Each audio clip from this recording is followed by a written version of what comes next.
I'm Hirushi, reaching out to you with another exclusive discussion brought to you by Daily Mirror Online. And before all that, we would like to thank our venue partner, Elegance, one of the premium working spaces at the heart of Colombo, providing you pristine state-of-the-art working spaces to fit your working requirements. And with that, I will not take any more time to introduce the unique special guest we have for you today.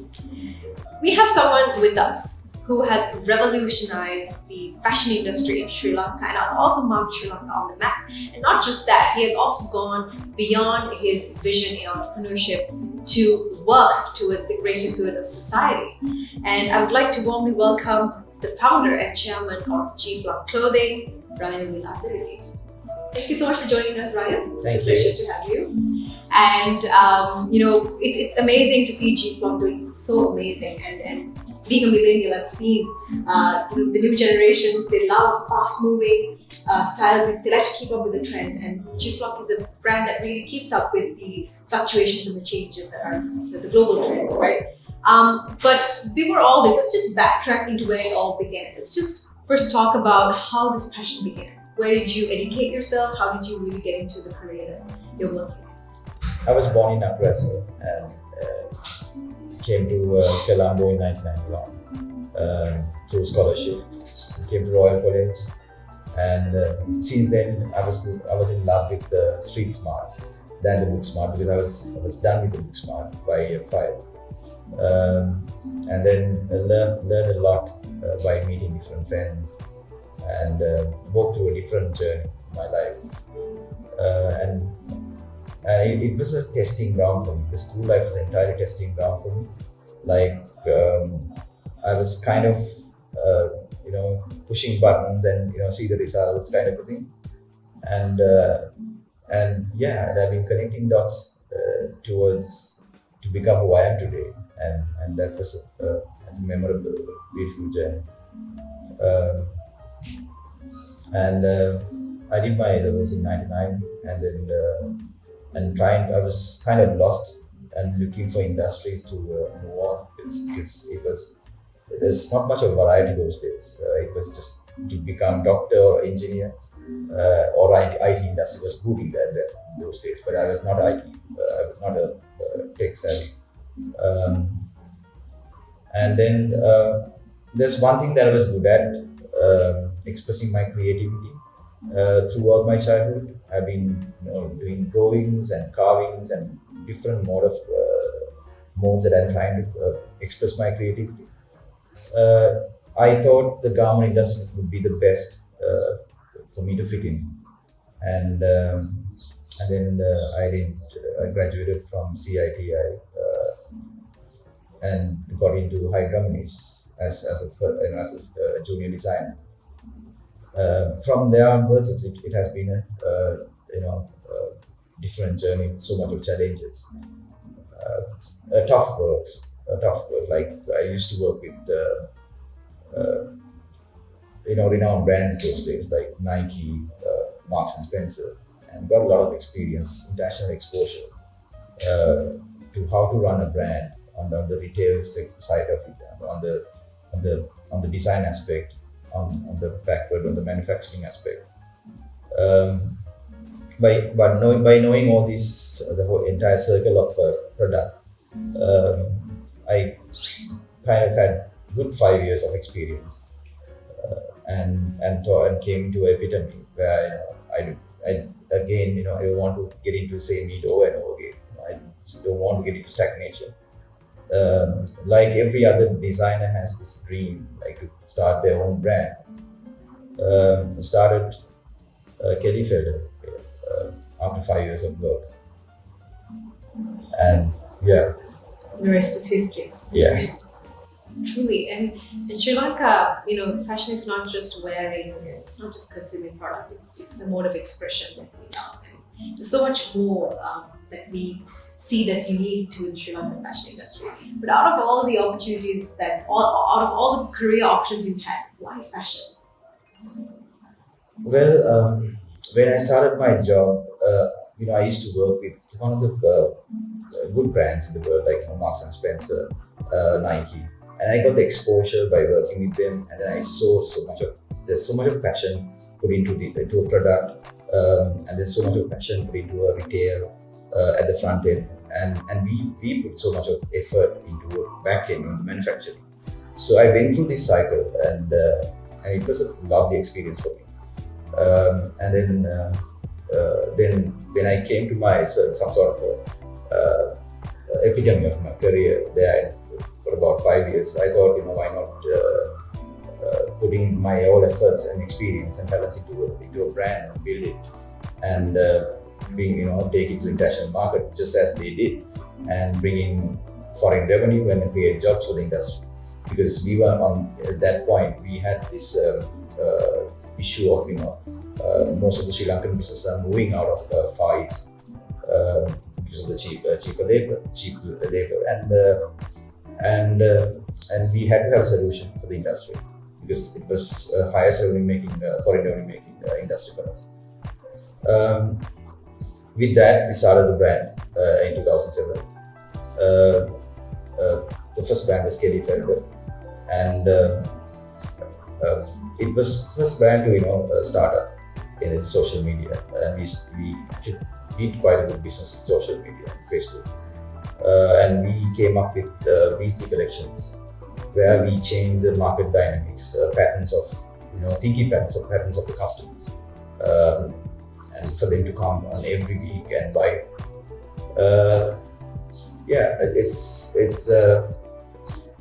It's very much following the international fashion, at the same time customizing a bit into Sri Lankan market, and giving them the best clothing solutions. And something that's special about Sri Lankans is that we always love to, dress to impress. And even amidst this, certain social situations that we're going through, it could be a pandemic or whatever, everyone's waiting to dress up and go out and meet their friends and all that. Speaking of the situation, Ranil, we see certain restrictions when it comes to human interactions and so forth. How do you see the fashion industry changing? Because a lot of people have concerns on hygiene, and with the environmental impacts, they are worried about conservation, sustainability. This modern generation is the form of thinking is very thought through. So how do you see fashion adjusting to this? It's the fashion industry kind of moving towards very much into sustainability, and the reuse has become a priority right now. I mean, if you take the European countries, they actually see there are markets to buy exchange reuse garments. So that's devalue, and that's reduces the business for fashion industry. But that should be the right way of moving forward, because we end up getting into fast fashion and end up polluting the environment, because there's so much of polyester, there's so much of synthetic materials that come in with garments. At the same time, we at GFlock, we started our first recycle collection this year. We launched it, and by using PET bottles, by using yarns coming from the PET bottles, plastic PET bottles, and it's the industry is kind of moving towards circular model, and more towards environmental friendly, and brands thinking about the environment right now, which is a positive trend, which is very, very, very positive trend. True. And also, apart from your career, the vision of your business, it actually goes beyond making profits and actually economically stabilizing yourself, which is why you have also prioritized sustainability initiatives, and you're also receptive to certain social issues, especially pertaining to women and their security. So let's talk about your interests in social welfare and also the work you've done so far. Yeah, so my company, I believe in women empowerment, because there's a reason. If you go back to the humanity, millions of years back, it starts with all these positive human values coming from the mother, right, and mother passing on to the next generation, and so on. We have those positive human values, which makes the positive intelligence right now coming from the women. And And having said that, there's a university. There's a difference between men and women when it comes to physical abilities. Um, with that, women and with the social norms that we have, women are going through a stage where they cage their capabilities, and in the name of social norms.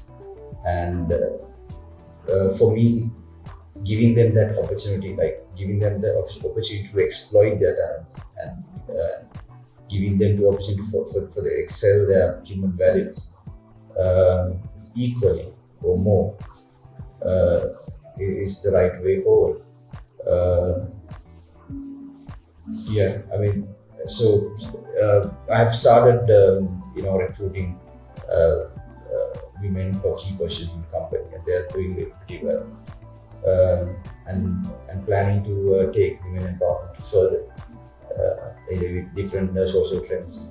Definitely, and also we can see with the current situation, we see domestic abuse going on. There's so many numbers that are fluctuating, pertaining to the safety and security of women. So, talking about the work that you want to do you have any concepts in mind? And let's just maybe talk a little bit on that.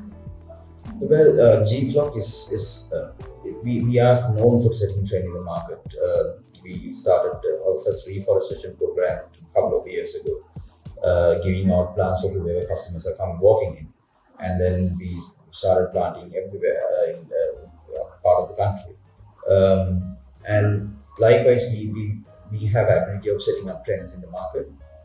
So I thought, by using this ability into setting up, addressing social issues in the society, where we could make an impact in the mindsets, because we can't do it all. I mean, by ourselves. It's just that we could, if we can change the mindset through setting a trend, and that will go into other corporates and the government and so on and so on. So for women empowerment, we thought of addressing domestic violence and sexual harassment that happens in society. With COVID-19, the domestic violence has increased, because most of the people, living in a house, losing purpose, in other words, hitting a depression. When the depression hits, the negative emotions comes out, and then they end up getting into domestic violence. I mean, the victim is it's always a victim becoming women, because women having a lesser physical strength. So we thought of addressing these on the future campaigns by addressing very emotional campaigns. So we will come up with a different event and different campaigns in the future, which you will know in the future. So we did touch upon a little bit about your social interests, but let us know why women empowerment, and why working towards protecting and nurturing women. Well, why women empowerment? This question, to give answer this, it goes back to thousands of years backward in the humanity, where we start with the amoeba and goes in the Nila hierarchy up towards Buddha, Sheraka Buddha. And between that and the beginning, we started breeding, and females became mothers. And when they became mothers, they started generating these positive human values, and then which creates which are the fundamentals of positive human intelligence. And this was generated through mothers, and it was given into generations after generation for us. And that is exactly why we are here today, having this conversation, having an intelligent conversation. So they are enriched with these human values. And again, since they are the breeders of the generations, and they have they have the physical differences compared to males. So with these two coming together and coming to post pandemic in the situation of lockdown, relationship with man and woman, there's so much of ego and insecurities happening around, and then as a result, there's the physical enforcement coming from man to a woman, and which is domestic violence right now. For me, in the society, we are capable country, right? We are capable of doing things. We want World Cup. We want, we have beaten the ruthless terrorism. It's just that we don't have that human values for us to, reach our goals. I mean, that's exactly why we were in 1960. We were better than Singapore, and now quite lower than all the SAARC countries. It's just that we have the talent, but lack of human values. And women are the gender that has that generates the human values. If you can give them a chance, give them an opportunity, they can enrich themselves and they can exploit themselves and bring back those values to the society where we could pushes our boundaries. I mean, definitely, I truly agree with you, because women have the emotional intelligence and the reception. Yeah. We need humanity where we have everything. We have achieved our ecocentric goals, we have all the materials, but it's just the human quality. And women can definitely bring it to the table. That's why we need to see more women in leadership too. So thank you for sharing your sentiments on that. Truly. And before we wrap up today's discussion, there was definitely a question to ask about, what you do during your leisure time and all that, but you were pretty much not keen on it. But I got to know something interesting is that you've been up to an interesting hobby during quarantine. Are you ready to expose the process? Yeah, it was really interesting. Like, when the I would say, like, it's kind of depressing time for everyone. I know, but it was kind of depressing for me for 1 week, and then I thought of putting myself out and thinking of getting into a new business model where the opportunity was food. Like, food was the topic everywhere, and I had a restaurant by then, and then it was shut down anyway with the pandemic, and I thought of changing the entire model and starting a food delivery service.